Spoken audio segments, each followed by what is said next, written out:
자, 안녕하세요. 25회 공인중개사 시험에 있어서 부동산 공법 기출문제 풀이를 하도록 합니다.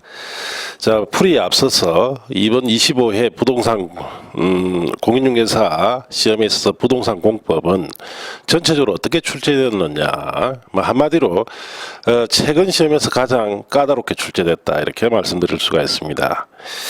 자, 잠시 설명을 드리면은 40문제 중에서 지엽적이고, 그 다음에 아주 세부적인 내용, 그리고 우리가 쓰는 교재 없는 저저 출제를 예상하기 어려운 문제가, 지엽적이고 출제 예상이 어려웠던 문제가 한 10문제 정도가 출제됐습니다. 그래서 보통 24회나 23회 시험에 비해서 한 서너 문제가 많았다, 이렇게 하시면 돼요. 일반적으로 한 6, 7문제, 많게는 8문제까지 지엽적이고 출제 예상하기가 어려운 이런 문제가 출제됐는데, 올해는 25회 시험은 10문제 가까이 출제됐어요. 자, 그리고 주요 부분에서 출제됐던 문제가 한 26문제. 자, 그 다음에 난이도가 좀 쉽게 나왔던 문제가 4문제 정도밖에 안 됩니다. 그래서 24회 시험이나 25회 시험에 비해서도 쉽게 노는 부분에 있어서 24회 시험에서는 한 8문제 정도가 쉽게 이렇게 출제됐는데, 올해 25회 시험은 쉬운 문제가 4문제에 불과했고, 상대적으로 지엽적이고 출제 예상하기 어려웠던 부분에서 출제된 것이 상대적 비중이 높았습니다. 자, 그러다 보니까 많은 수험생들이 어렵게 느껴졌고, 또 어렵게 느껴졌던 이유 중에 하나가 지문, 그러니까 문제 지문 5개 중에서 4개는 우리가 수업 시간에 중요하다고 강조됐던 주요 부분에서 나왔고, 나머지 1개는 지문은 전혀 예상할 수 없었던 지엽적인 이런 부분의 지문이 나왔습니다. 또 이런 부분이 답으로 되어 있기 때문에 상대적으로 더 어려움을 느꼈다, 이렇게 하시면 됩니다. 자, 그래서 아마 이번 시험은 이 공법 같은 경우에 출제하는 곳에서 작심을 하고 좀 까다롭게 출제를 하려고 의도하에 문제를 출제한 것 같아, 이렇게 말씀드릴 수가 있습니다.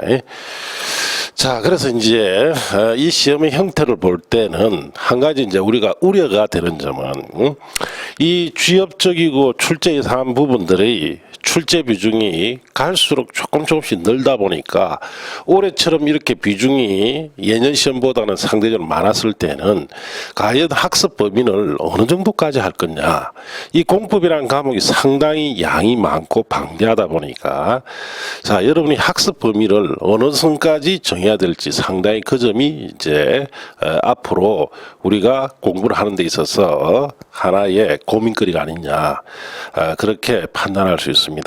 그래서 이번 시험이 던진 것은 단순하게 어렵다는 것도 중요하지만은, 자, 그만큼 출제 범위가 넓어진다는데 좀 더 초점을 가지고 보셔야 됩니다.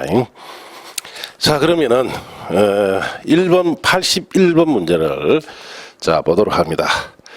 자, 81번 국토의 계획 및 이용에 관한 법령상 기반시설 중 방제시설에 해당하지 않는 것은, 자, 기반시설은 크게 7가지 시설 중에 세부적으로 53가지 정도의 시설을 기반시설이다, 이렇게 하는데 사회기초시설이죠. 그래서 방제시설에 해당하지 않는 것은 답이 3번 하수도입니다. 하수도는 환경기초시설이에요. 자, 그래서 답이 3번이고, 하천이나 유수지 사방시설, 저수지는 방제시설이 맞습니다. 답이 3번 환경기초시설이다. 자, 이 문제는 기반시설 종류를 단순히 묻는 문제입니다. 그래서 이런 문제는 지금까지 출제된 적이 거의 없었어요. 이 문제를 냈다는 것은 결국 기반시설 53가지를 무의미하게 안개란 뜻밖에 안 됩니다. 이런 문제는 출제를 해서는 안 됩니다. 이는 단순하게 외웠느냐 외우지 않았느냐 이거 묻는 문제이기 때문에 큰 의미가 없다는 거죠.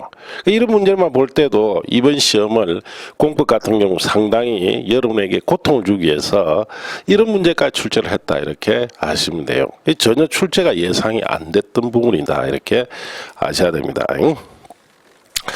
자, 그렇게 하시고, 자, 그 다음에 여러분이 한 가지 이제 공부 범위에 대해서 제가 한 가지 말씀드렸는데, 이 25회 시험 같은 경우에 고시마트에서 우리가 쭉 1년 과정을 통해서 정리를 했는데 30문제 정도, 10문제 정도는 아예 손을 못 대는 문제고 이 문제는 틀릴 수밖에 없는 문제입니다. 그래서 여기서 우리가 최종적으로 이번 시험 대비해서 막판에 특강을 해서 마무리를 해준 적이 있어요. 이 마무리 특강 과정에서 특강 자료에서 한 30문제 정도가 출제가 됐어요. 그래서 여러분이 앞으로 공부 범위가 확대되지만은 자, 강의를 쭉 들으면서 막판에 특강 자료 같은 것을 잘 정리하고 그 자료 정도만 여러분이 이해하고 암기하면은 이런 어려운 시험이라도 적어도 한 30문제 정도까지는 맞출 수 있으니까 크게 우려하지 마시고 강의에 또 제가 하라는 대로 열심히 따라오시면 됩니다. 자, 그렇게 참고 말씀드리고 자, 이제 82번 문제로 가봅시다. 자, 82번 문제는 뭐 다소 쉬운 문제죠. 국토의 계획 및 이용에 관한 법령상 건폐율의 최대 한도가 큰 용도 지역부터 나열한 것은 자, 요거는 이 제가 특강을 할 때 이 부분이 꼭 논다고 이 건폐율 기준을 꼭 외우라 했습니다. 그래서 외웠으면 충분히 쉽게 맞췄을 거예요. 자, 이종 전용 주거지역은 자, 건폐율이 50%죠. 그 다음에 제1종 일반 주거지역은 60%, 그 다음 중공업지역 70%, 계획관리지역이 40%입니다. 자, 그래서 최대 한도가 큰 용도 지역부터 나열을 했으니까 가장 큰 것이 70%짜리인 디귿의 중공업 지역이 제일 앞에 와야 되고 그 다음 60%짜리인 제1종 일반 주거 지역이 두 번째, 그 다음에 기역 제2종 전용 주거 지역 50% 와야 되고 제일 작은 리얼 계획관리 지역이 40%짜리가 와야 됩니다. 자, 그래서 5번이 답이 됩니다. 그래서 디귿 니은 기역 리얼이 답이다. 그렇게 하시고 그래서 이 시험 친 이후에 이 문제도 이의제기를 하자는 그런 인터넷상에 여러 가지 글들이 있는데 그 가장 그 이의제기에 하자는 쪽의 핵심 포인트는 계획관리지역 같은 경우에는 성장관리 방안이 수립됐을 때는 50%까지 건폐율이 완화됩니다. 자, 그래서 이 부분은 답이 없다 이런 식으로 이야기를 하는 것 같은데 지금 전체로 볼 때는 지금 계획관리지역이 성장관리 방안이라는 것이 수립이 안 됐을 때는 40%를 적용해야 되니까 크게 그 이의제기에서 주장하는 것은 크게 설득력이 그렇게 없어 보입니다. 자, 그렇게 참고하시고 자, 그 다음에 83번 문제로 갑시다. 자, 83번 국토의 계획 및 이용에 관한 법령상 세분된 용도지구의 정의로 틀린 것은 시가지 경관지구, 주거지역의 양호한 환경조성과 시가지 도시 경관을 보호하기 위해서 필요한 용도지구입니다. 1번은 맞습니다. 2번 중심지 미관지구, 토지 용도가 높은 지역의 미관을 유지 관리하기 위해서 필요한 지구다. 역시 바르게 표현되어 있고 역사문화 미관지구, 문화재 전통사찰 등 역사문화적으로 보존가치가 큰 시설 및 지역의 보호보존을 위해서 필요한 지구다. 자, 3번은 틀렸죠. 문화재와 전통사찰 등 역사문화적으로 보존가치가 큰 시설 및 지역을 보호보존하기 위해서 필요한 용도지구는 역사문화 미관지구가 아니고 역사문화 환경보존지구죠. 자, 그래서 역사문화 환경 보존지구에 관한 설명이기 때문에 3번은 틀렸습니다. 역사문화 미관지구는 문화재와 문화적으로 보존 가치가 큰 건축물 등의 미관을 유지 관리하기 위해서 필요한 지구가 역사문화 미관지구입니다. 그래서 3번은 역사문화 환경 보존지구에 관한 설명이다. 자, 그래서 3번이 틀렸고, 4번 집은 주거개발지능지구는 주거기능을 중심으로 개발 정비할 필요가 있는 지구다 해서 자 맞는 내용이고, 5번 복합개발지능지구는 주거기능, 공업기능, 유통물류기능, 관광휴양기능 중 둘 이상 기능을 중심으로 개발 정비할 필요가 있는 지구다. 자, 그래서 5번도 역시 맞는 말입니다. 자, 그래서 틀린 것은 3번이 틀렸죠. 역사문화 미관지구 아니고 역사문화 환경보존지구다. 자, 그래서 이 문제 같은 경우에도 특강 자료에 있었던 문제입니다. 자, 그렇게 참고하시고, 이제 84번 문제로 갑니다.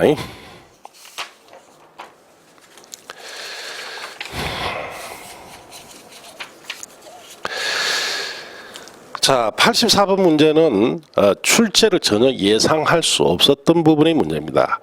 그리고 이 공동구에 관한 문제인데, 이런 이제 기존 교과서나 문제집이나 이런 데서 전혀 출제를 하지 않으리라라고 보고 했던 곳인데, 이렇게 출제가 되었고, 출제된 내용도 기존의 두꺼운 교재에 있는 내용보다는 시행령의 시행규칙에 있는 사항들을 주로 출제를 했습니다. 그래서 상당히 출제를 예상할 수 없고 지엽적인 내용의 문제다. 이런 문제는 틀릴 수밖에 없는 문제죠.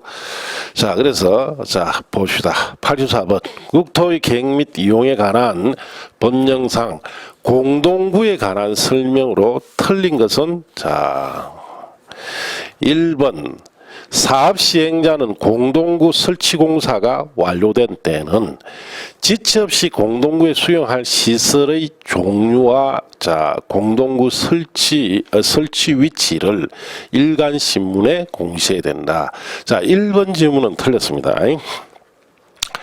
자, 사업의 시행자가 공동구라는 것은 우리가 도로에 가보면은 이런 맨홀 뚜껑 있죠. 요 밑에 이렇게 열어다 가보면은 자, 지하 이런 구조물이 되어 있습니다. 그래서 여기에 전기선이라든지 자, 그 다음에 통신 케이블이란 수도관 같은 것을 수용할 수 있는 지하 구조물을 공동구다 이렇게 이야기합니다. 그럼 이런 구조물을 지하에 자, 설치 공사가 완료됐을 때는 시행자는 지체 없이 공동구에 수용할 시설의 종류, 자, 여기 있는 종류, 공동구 설치, 위치를 일간신문에 공시한다. 이 부분이 틀렸어요. 그래서 설치공사가 완료됐을 때는 지체 없이 자 공동구에 수용한 시설의 점용 자 점용 공사 기간을 점용 예정자에게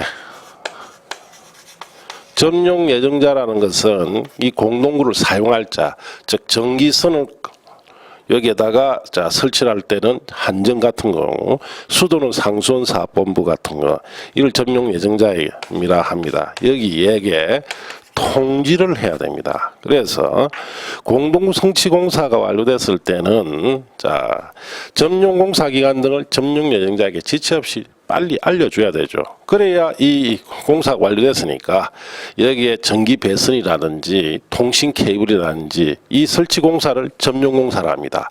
언제부터 언제까지 공사를 한다 할 수 있도록 그 기간을 통지해줘야 1번 지문이 맞습니다.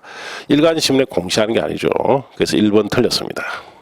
2번 공동구 점용 예정자는 공동구에 수용된 시설을 공동구에 수용함으로써 용도가 폐지된 종래의 시설은 사업 시행자가 지정하는 기간 내에 철거해야 되고 도로는 원상으로 회복해야 됩니다. 그래서 2번 지문도 맞고 1번 지문이 자 틀렸죠.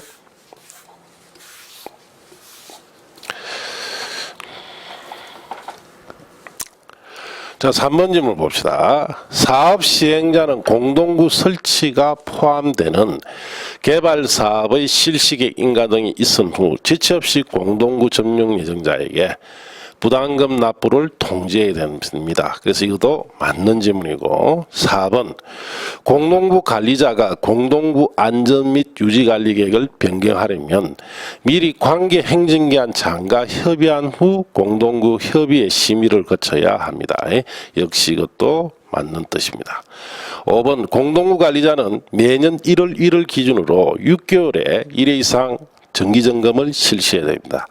그래서 다 맞는데 1번 지문이 틀렸죠. 공동구 시설의 종류나 공동구 설치 위치를 공시하는 것이 아니고, 공동구 시설이 설치 공사가 완료됐으면 자, 이 공동구 시설의 점용 공사 기간을 점용 예정자에게 자, 통지를 해줘야 되죠. 자, 그런 뜻으로 1번이 틀렸다 이렇게 하시면 되고, 그래서 이 문제 같은 경우에는 지금 우리 일반적으로 쓰고 있는 시중에 나 있는 각종 여러분 부동산 공법 교재에 이 5개 지문이 없습니다. 예, 왜냐? 지금 일반 시중에 나 있는 자 교재에는 대부분 법률 사항만 이 공동구에 대해서 자 책에다 넣어놨지, 시행령에 놓는 이런 세부 사항들에 대해서는 아예 언급조차 하고 있지 않습니다. 왜냐? 출제 가능성이 없다고 다 빼놓은 거죠. 자, 그걸 지금 문제로 만들어 놨기 때문에 아마 전국적으로 수험생들이 대부분 다 이 문제에 대해서는 자, 전혀 감을 잡지 못하고 다 틀렸을 것이다. 자, 그렇게 우리가 예상할 수 있습니다. 자, 이제 그 다음 문제로 가봅시다. 85번 문제.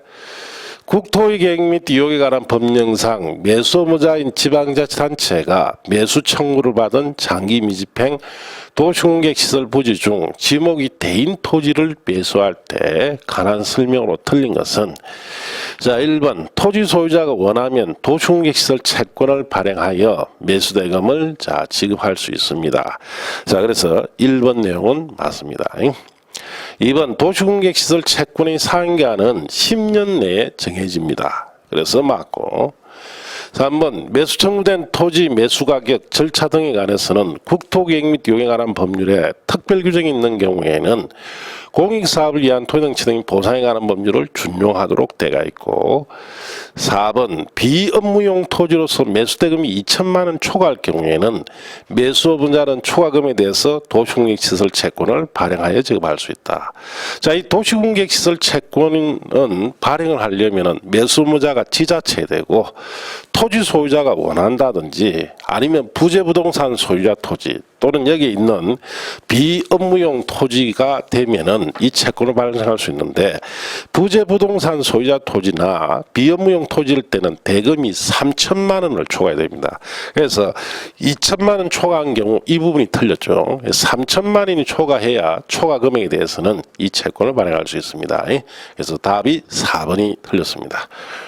5번 매수업무자가 매수하기로 결정한 토지는 매수 결정할 날부터 2년 내 매수가 돼야 된다.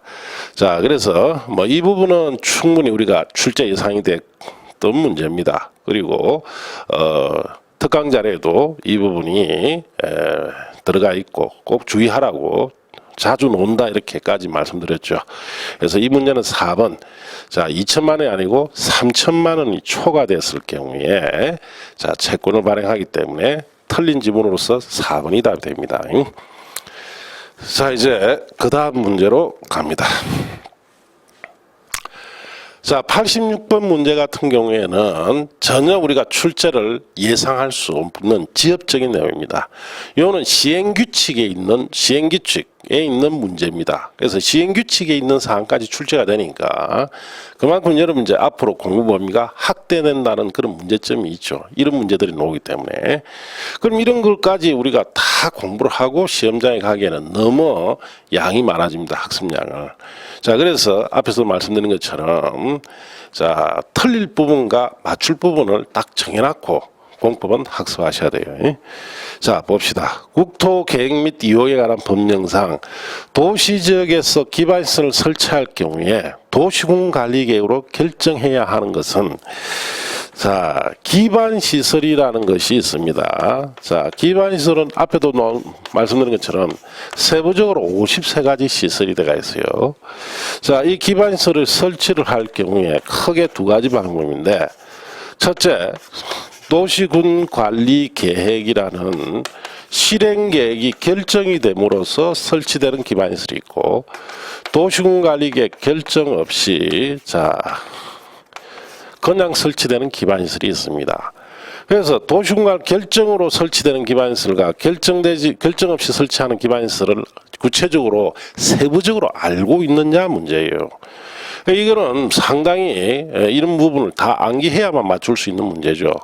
자, 그래서 전혀 출제를 예상할 수 없었던 부분이다, 이렇게 말씀드릴 수 있는데, 자, 이 문제는 도시군관 결정해야 하는 걸 찾아냈습니다. 그래서 1번에 전세버스 운송사업용 여객 자동차 터미널이나 광장 중 건축물 부설 광장, 4번에 대지면적 400제곱미터인 도축장이나 5번에 폐기물 처리시설 중 재활용 시설, 1, 2, 4, 5번은 도시군 관리계 결정 없이도 설치되는 시설이에요. 자, 3번 변전소는 도시군 관리계 결정이 있어야 설치되는 기반시설에 들어갑니다. 그래서 이 문제는 도시군 관리 결정해야 하는 것을 찾아냈기 때문에 3번이 답이 된다. 자, 그래서 변전소가 답이다, 이렇게 하시면 돼요. 자, 이제 그 다음 문제로 갑니다. 87번 문제. 자, 이 문제도 상당히 지엽적인 부분이에요. 국토계획 및 용에 관한 법률 시행령의 별표 사항을 알고 있느냐 문제예요. 자, 그래서 이 얼마나 여러분에게 고통을 주기 위해서 까다롭게 지엽적으로 내기 위해서, 자, 이런 부분까지 지금 문제가 돼 있는데, 자, 봅시다. 국토의 계획 및 용에 관한 법령상 자연취락지구안에 건축할 수 있는 건축물에 해당하지 않는 것, 단 4층 이하의 건축물에 하나고 조례는 고려하지 말아 했습니다. 자, 그래서 자연취락지구안에 건축할 수 있는 건축물은 4층 이하로 들어가는데, 단독주택이나 노래연습장이나 축산업용, 자, 창고나 방송국은 설치할 수 있는 건축물입니다. 5번에 정신병원이 자연취락지구안에 설치할 수 없는 건축물이다. 자, 그래서 답이 5번이다. 이 문제도 역시 출제를 예상할 수 없는 지엽적인 문제다, 이렇게 하시면 됩니다. 자, 이제 88번 문제로 갑니다.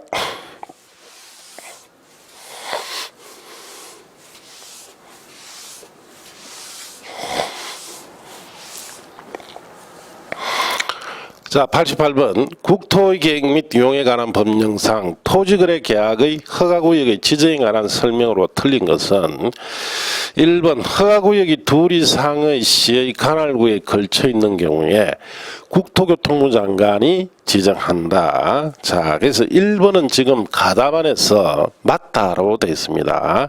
그래서 우리가 허가구역이 둘 이상의 시, 군, 구에 걸칠 때는 국토교통부 장관이, 자, 동일한 시, 군, 구 내 일부적일 때는 시도지사가, 자, 이 토지거래 허가구역을 지정을 할 수가 있습니다. 자, 그래서 1번 질문은 보면 둘 이상의 시의 관할을 굳혔으니까 국토교통부 장관이 허가구역 지정하는 것은 맞습니다. 그런데 문제는 여기에 국토교통부 장관이 지정한다라고 표현되어 있어요. 지정한다. 자, 지정한다는 저 부분이 좀 문제가 됩니다. 실제 법조문에는 지정할 수 있다로 되어 있어요. 그래서 지정할 수 있다와 지정한다는 차원이 다르죠. 자, 지정한다는 것은 둘 이상 시의 관을 걸칠 때는 무조건 국토교통부 장관이 지정해라는 뜻이고, 법조문처럼 지정할 수 있다면 지정을 할 수 있는데 아니할 수도 있다는 뜻이 됩니다. 자, 그래서 지금 이 부분에 이의제기에 아마 들어가지 싶습니다. 그래서 지정한다가 아니고 할 수 있다로 했으면 1번 지문이 완벽하게 맞지 않았느냐. 그래서 이의제기를 얼마나 받아줄지는 좀 두고 봐야 되겠죠. 2번 시도지사는 지정기간이 끝나는 허가구역을 계속하여 다시 허가구역을 지정하려면 시도도시계획위원회 심의 전에 미리 시장군수구청장 의견 듣습니다. 그래서 허가구역을 계속해서 다시 허가구역 지정한다. 즉 재지정할 때는 시장군수구청장의 의견을 들어야 됩니다. 이 심의 전에. 그래서 2번 질문 맞고 3번 허가구역 지정 공고의 내용을 통지받은 시장군수구청장은 지체 없이 공고 내용을 허가구역 관할하는 등기소장에게 통지를 해야 됩니다. 자, 그래서 3번 질문도 맞습니다. 4번 허가구역의 지정은 허가구역 지정 공고한 날부터 5일 후에 효력이 발생합니다. 자, 그래서 이것도 맞고 5번 국토교통부 장관은 허가구역 지정 사유가 없어졌다고 인정되면 중앙도시계획위원회의 심의를 거치지 않고 허가구역 지정을 해제할 수가 있다. 자, 이 부분이 틀렸습니다. 자, 국토교통부 장관 허가구역 지정 사유가 없었다고 인정되면은 중앙도시위원회 원칙적으로 심의 거쳐서 허가구역의 지정을 해제하여야 합니다. 그래서 할 수 있다 이 부분 들었죠. 하여야 하죠. 심의를 거쳐야 되죠. 자, 그래서 5번이 틀렸는데, 자, 이 문제는 결국 5번이 주된 틀린 이유가 여기에 해제할 수 있다 아니고 하여야 한다. 이것 때문에 틀렸는데 1번 지문에 자, 허가구역 국토교통부 장관이 지정할 수 있다고 법에 있어요. 1번 질문은 가담한상 답이 아니에요. 이는 맞는 걸로 되어 있지만은 한다와 할 수 있다는 엄연하게 차이가 있습니다. 그래서 결국은 1번이나 제가 볼 때는 5번이 답이 돼야 되지 않느냐 그렇게 판단됩니다. 그래서 시험 주관을 한 책에서는 이 부분 이의를 얼마나 받아줄지는 우리가 지켜봐야 되겠죠. 자, 일단 88번은 답이 5번으로 되어 있습니다. 그래서 5번 하여야 한다 해야 맞죠. 자, 이제 넘어갑니다. 자, 89번 국토계획 및 유효에 관한 법령상 건축물별 기반시설의 유발 개수가 다음 중 가장 높은 것은 이 문제도 기반시설 유발 개수를 물은 문제가 지금 이거 2년 전에 한번 묻고 또 이걸 물었는데 사실 이런 문제가 자꾸 묻는다는 것은 큰 의미가 없죠. 이거 다 수십 가지 외우라는 것밖에 안 돼요. 자, 그래서 이런 문제 취향은 좀 피해야 되는데 출제는 좀 피해야 되는데 자, 이런 문제가 또 나왔습니다. 그래서 기반 시설을 설치를 하는데 필요한 비용 부담을 하는데 계산을 할 때 쓰는 유발 계수가 일종 근린생활시설은 1.7입니다. 그래서 1.7이고 공동주택은 0.7, 어로시설 0.9, 업무시설 0.7. 자, 그 다음에 숙박시설 1.0이에요. 유발개수가 가장 큰 것이 제1종 근린생활시설 1.7이 가장 크죠. 자, 그래서 답이 1번이다. 이렇게 아시면 됩니다. 자, 이제 90번 문제로 가도록 합니다.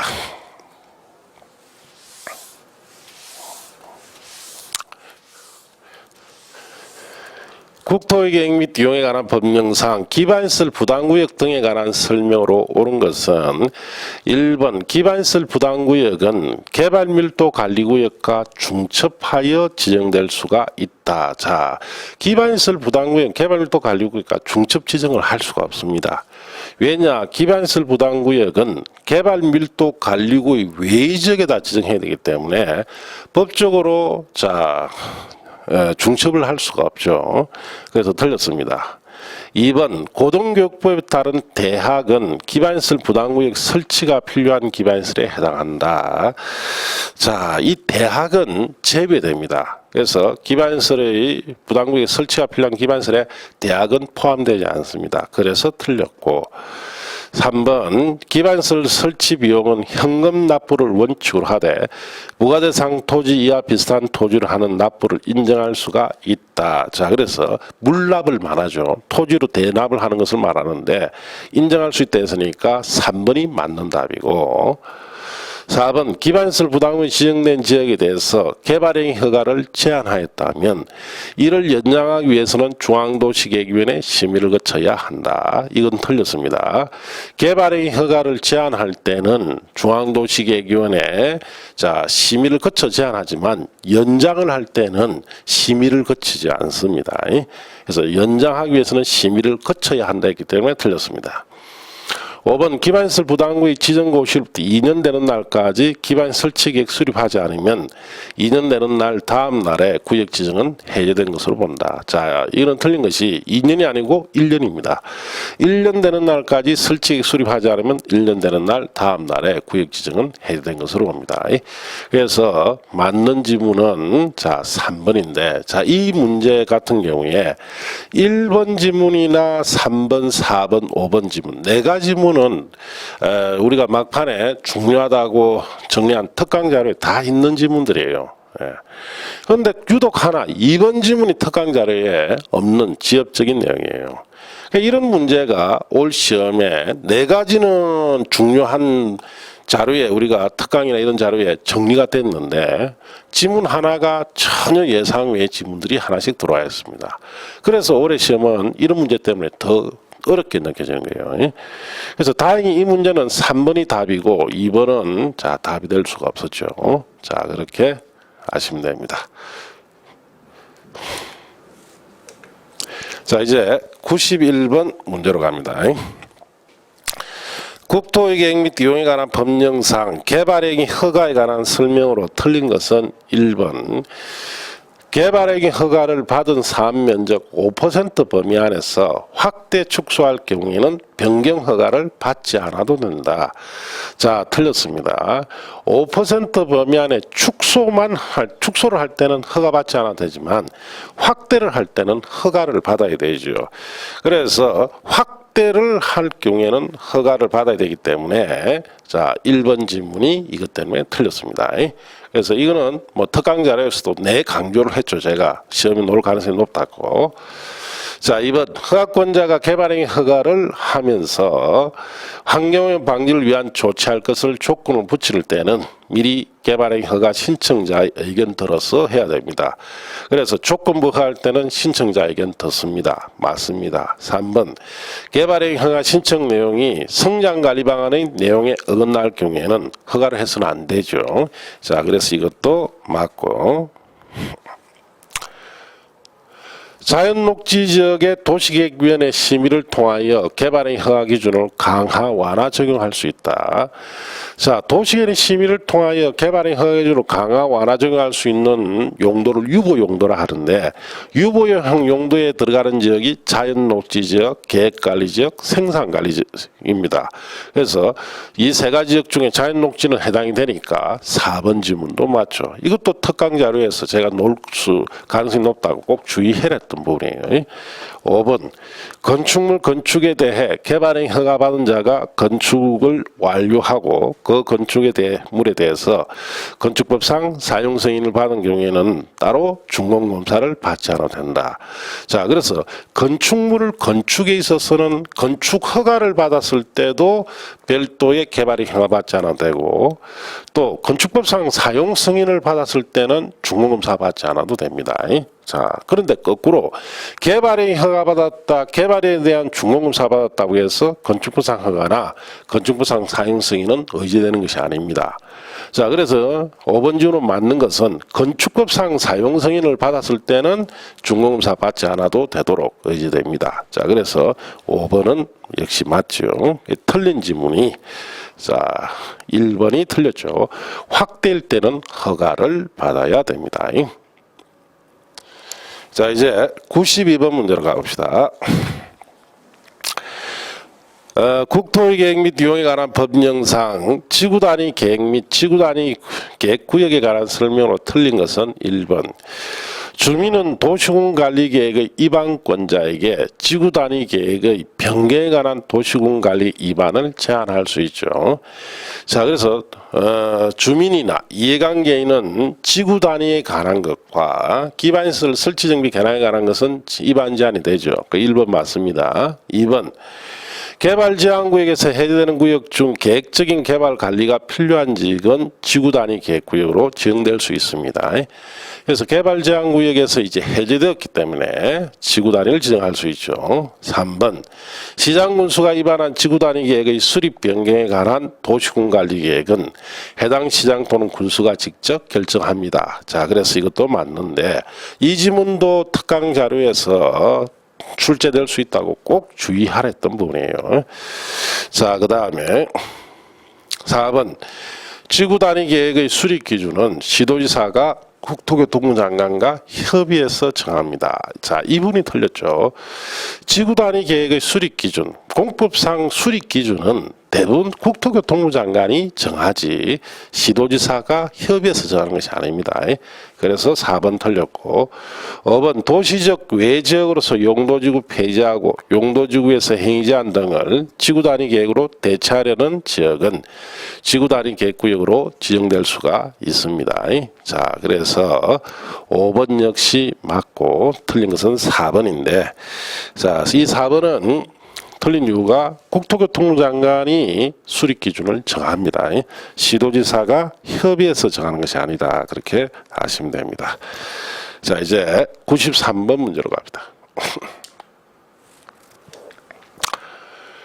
도시개발법령상 도시개발 사업의 실시계획에 관한 설명으로 틀린 것은 1번 도시개발 사업에 관한 실시계획에는 지구단위 계획이 포함이 되어야 합니다. 꼭 들어가야 됩니다. 맞습니다. 2번 시도지사가 실시계획을 작성한 경우에 국토교통부 장관의 의견을 미리 들어야 된다. 자, 시도지사가 실시계획을 작성하면은 여기에 있는 국토교통부 장관의 의견을 듣는 게 아니고 시장군수구청장의 의견을 들어야 됩니다. 자, 그래서 2번은 틀렸습니다. 자, 3번 실시계획 인가 신청서에 축적 25,000분의 1 또는 50,000분의 1의 위치도가 첨부됩니다. 그래서 3번은 맞는데 3번은 전혀 기존 교재도 없는 지엽적인 내용이에요. 뭐 규칙사항이다 이렇게 보시면 돼요. 맞습니다.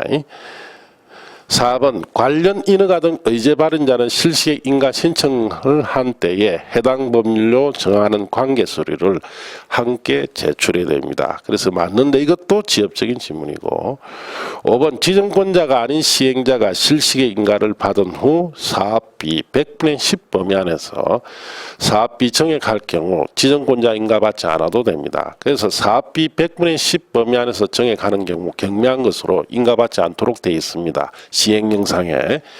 자, 그래서 다 맞는데 이 문제는 특징이 1번, 2번 지문은 우리가 기수로서는 교재나 뭐 지금 우리가 마지막에 했던 특강 자료 다 있는 지문인데 3, 4, 5는 전혀 기존 교재에 없는 지엽적인 내용들이다 이렇게 하시고 이 문제는 뭐 1번, 2번을 확실히 알고 있었으면 쉽게 답을 고를 수가 있었을 겁니다. 2번 같은 경우 틀렸는데 국토교통부 장관의 의견 듣는 것이 아니고 시장군수구청장 의견을 들어야 됩니다. 자, 그래서 2번이 틀렸다 그렇게 하시면 돼요. 자, 이제 94번 문제로 갑니다.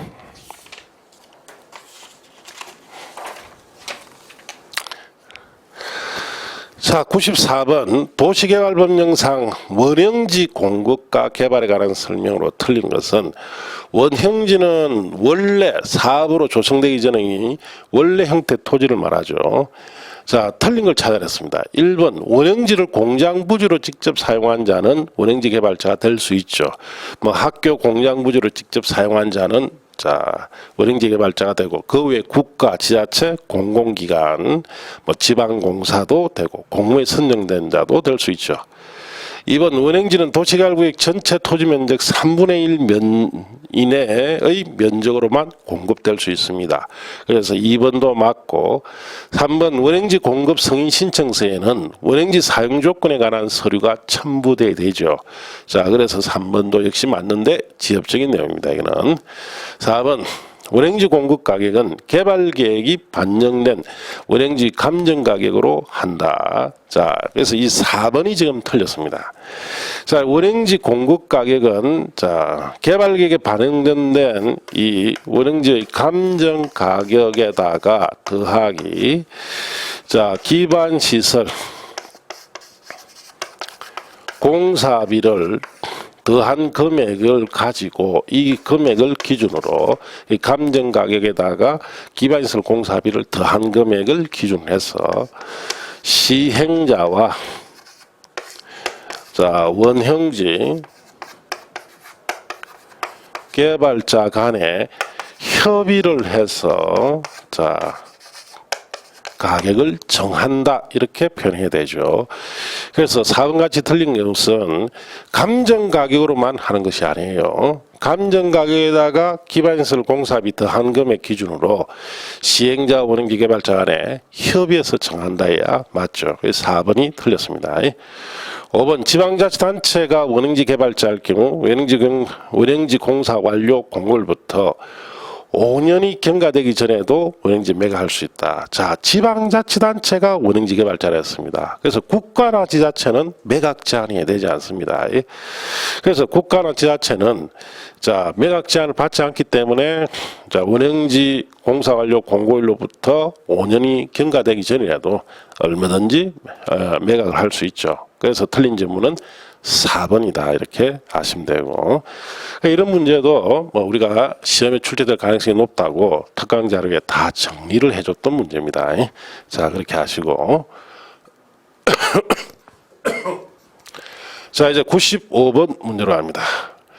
도시개발법령상 도시개발사업 시행에 관한 설명으로 틀린 거예요. 1번 도시개발 사업의 시행자는 도시개발구역의 지정권자가 자 지정을 합니다. 맞습니다. 2번 사업의 시행자는 도시개발 사업 일부인 도로, 공원 등 공공시설 건설을 지방공사에 위탁해서 시행을 할 수가 있죠. 그래서 맞고 3번 조합을 설립하려면 도시개발구역 토지 소유자 7명 이상이 정관을 작성해서 지정권자에게 조합 설립 인가를 받아야 합니다. 역시 맞는 내용입니다. 4번 조합 설립 인가 신청을 위한 동의자 수 산정에 있어서 도시개발구역의 토지 면적은 국공유지를 제외하고 산정한다. 자, 이게 틀렸죠. 국공유지 면적을 포함을 해야 됩니다. 제외한다라는 자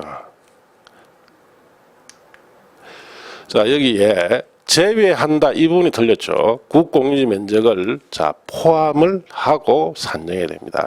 그래서 4번이 틀린 답이고 5번 사업 시행자가 도시개발 사업에 관한 실시계획 인가를 받은 후 2년 내 사업 착수하지 않으면 지정권자는 시행자를 변경할 수 있다.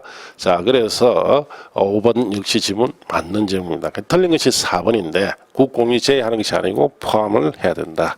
이 문제도 특강 자료에서 충분히 정리됐던 문제였어요. 자, 그 다음에 96번 문제로 가봅시다. 도시개발법령상 도시개발구역의 지정에 관한 설명으로 틀린 것은 1번 서울특별시와 강릉시를 제외한 인구 50만 이상의 대도시 시장은 도시개발구역을 지정할 수가 있다. 즉 그렇습니다. 대도시장과 시도지사가 원칙적인 지정권자죠. 2번 자연녹지 지역에서 도시개발구역으로 지정할 수 있는 규모는 3만 제곱미터 이상이다. 자 2번이 틀렸죠. 자 1만 제곱미터 이상이죠.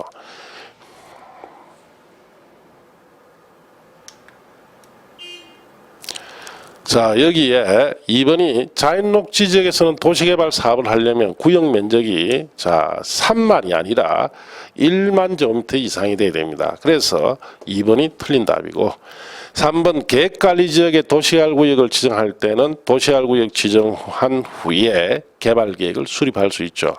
그래서 계획관리지역 같은 도시역 바깥지역은 기반시설이 제대로 갖춰지지 않았기 때문에 구역 지정한 후 계획 수립합니다. 4번 지정권자가 도시개발 사업을 한지 방식으로 시행하려고 개발계획을 수립한 경우에는 사업 시행자가 지방자치단체이면 자 토지 소유자 동의를 받을 필요가 없습니다.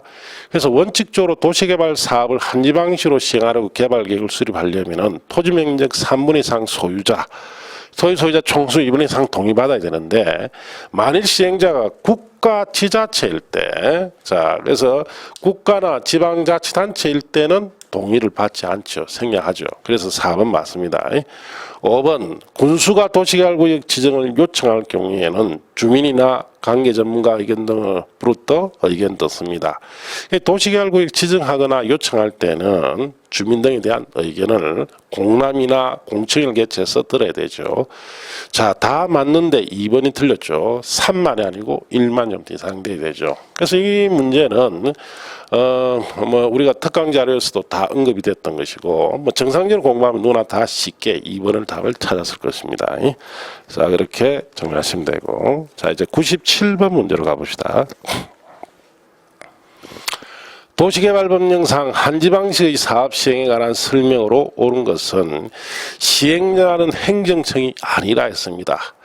1번에 사업 시행자가 한지계획을 작성하면 특별자치도지사, 시도지사 인가를 받아야 된다. 자, 1번은 틀렸습니다.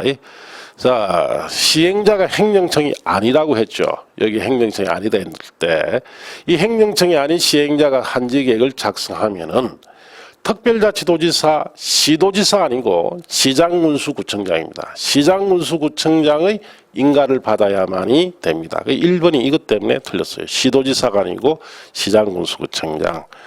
2번, 환지로 지정된 토지나 건축물을 검전으로 청산한 내용으로 환지계획을 변경할 경우에는 변경인가를 받아야 한다. 자, 토지나 건축물 검전으로 청산한 내용으로 변경할 때는 변경인가를 받지 않아도 되는 경미한 사항입니다. 그래서 이것도 지엽적인 내용이고, 3번, 토지 소유자의 한지를 제의한 신청이 있더라도 해당 토지에 관한 임차권자 등이 동의하지 않는 경우에는 해당 토지를 환지에서 제외할 수 없다. 자, 토지 소유자가 신청이나 동의해서 한지를 부지정, 즉 한지 재신청을 했습니다. 자, 이럴 때는 임차권자 동의를 반드시 받아야만이 환지 대상에서 제외합니다. 자, 그래서 임차권자 등의 동의를 하지 않는 경우에는 한지 대상에서 한지에서 제외할 수 없다 했으니까 3번은 맞죠. 그래서 토지 소유자가 한지를 재신청할 때는 임차권자 등이 있을 때는 반드시 동의받아야 제외할 수 있습니다. 3번이 바르게 표현되어 있습니다. 자, 다음에 4번. 환지 예정지 지정이 있으면 종전 토지에 대한 임차권자 등은 종전 토지에 대해서는 물론 예정지에 대해서도 소멸한다. 자, 틀렸죠. 자, 예정지가 지정된다고 해서 권리 소멸의 효과는 없습니다. 예정지가 지정되면은 종전 토지에 있던 사용 수익권이 예정지로 이전되는 효과밖에 없어요. 원칙적으로. 자, 그렇다면 임차권자 등은 사용 수익권을 가지고 있는 자, 일종의 용익물권이기 때문에 이런 용익물권이 아니라 임차권 같은 경우에는 사용수익권을 빌려서 쓰는 권리이기 때문에 예정지가 지정이 되면은 자, 예정지에 대해서 사용수익을 할 수 있는 권리가 주어집니다. 그래서 종전 토지뿐만 아니라 예정지에 대해서도 임차권이 소멸한다면 틀렸습니다. 소멸되지 않고 예정지로 자, 예정지에 대한 사용수익권을 자, 얻는다 해야 맞겠죠. 자, 그래서 4번 틀렸습니다.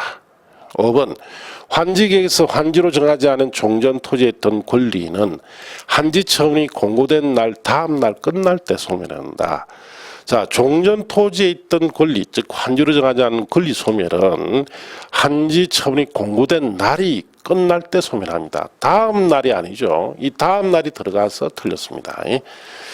자, 그래서 이 문제는 맞는 답이 자, 여기 있는 3번.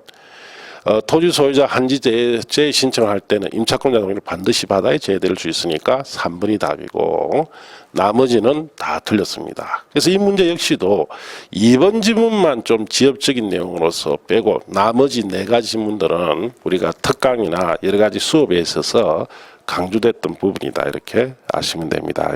자, 이제 98번 문제로 갑니다. 도시개발 법령상 자, 조합에 관한 문제죠.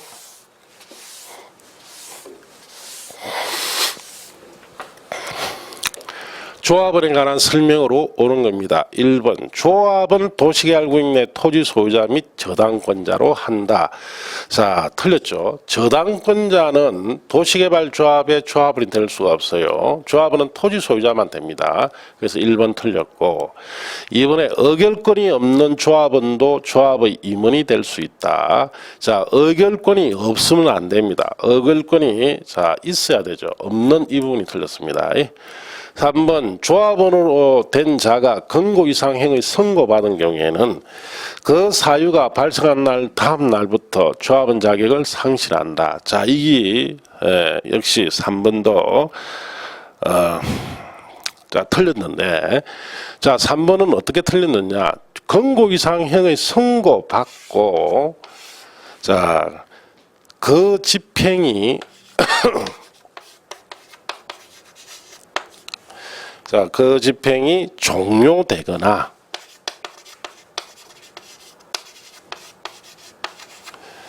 자, 그 다음에 집행을 받지 않기로 확정된 후, 집행을 받지 않기로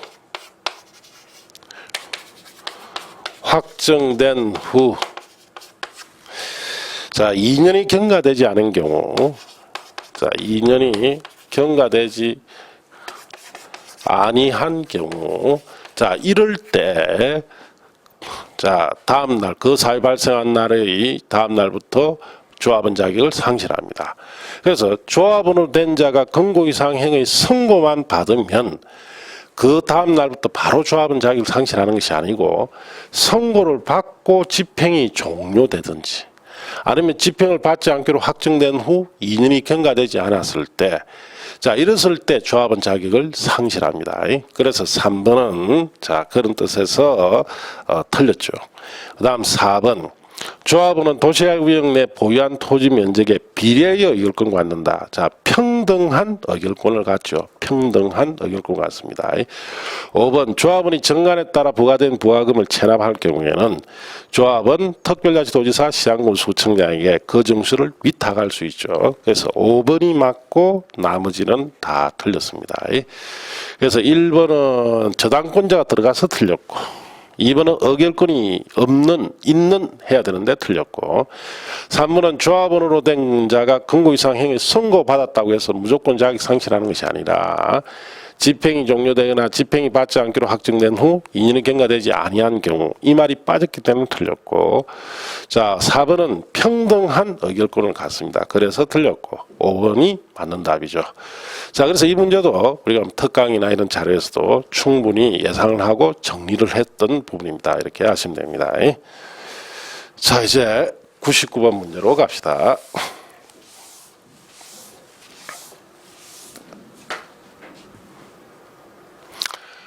도시 및 주환경 정비법령상 재개발 사업의 조합의 설립 위한 동의자 수 산정 시 다음에 산정되는 토지등 소유자 수는, 자, 단 권리관계는 제시된 것만 고려하며 토지는 자, 정비관에 소재한다 했습니다. 자, A, B, C 3인이 공유의 한 필지 토지를 하나의 주택을 단독 소유한 D다 했습니다. 자, 그러면은 A, B, C 3인은 하나의 토지의 공유관계죠. 그러면 공유관계는 무조건 한 사람으로 쳐야 됩니다. 공유관계 대표 일명으로. 자, 그 다음에 주택을 단독 소유한 D, 즉 주택은 또 별도의 권리자가 되니까 D 한 사람으로. 그 다음 세 필지의 나대지를 단독 소유한 E는 세 개의 토지를 소유하고 있습니다. 여러 개 가지고 있더라도 하나의 소유자로 산정이 됩니다. 그리고 한 필지의 나대지에 단독 소유한 F와 나대지에 대한 지상권자 G, 즉 F와 G, 즉 F는 토지 소유자, G는 지상권자입니다. 지상권이 있을 때는 역시 FG 공동 대표 1인으로 산정합니다. 그래서 ABC 1명, D 1명, E 1명, FG 1명. 그래서 2번 4명이 답이다. 자, 이 문제도 여러분 그 수업 시간 때 저는 이런 예를 들어서 우리가 수업을 한 적이 있죠. 수업 시간 때 이렇게 풀어라라고 제가 예까지 들었던 문제다. 이렇게 아시면 됩니다. 자, 이제 100번 문제는 또 잠시 쉬었다가 하도록 합니다.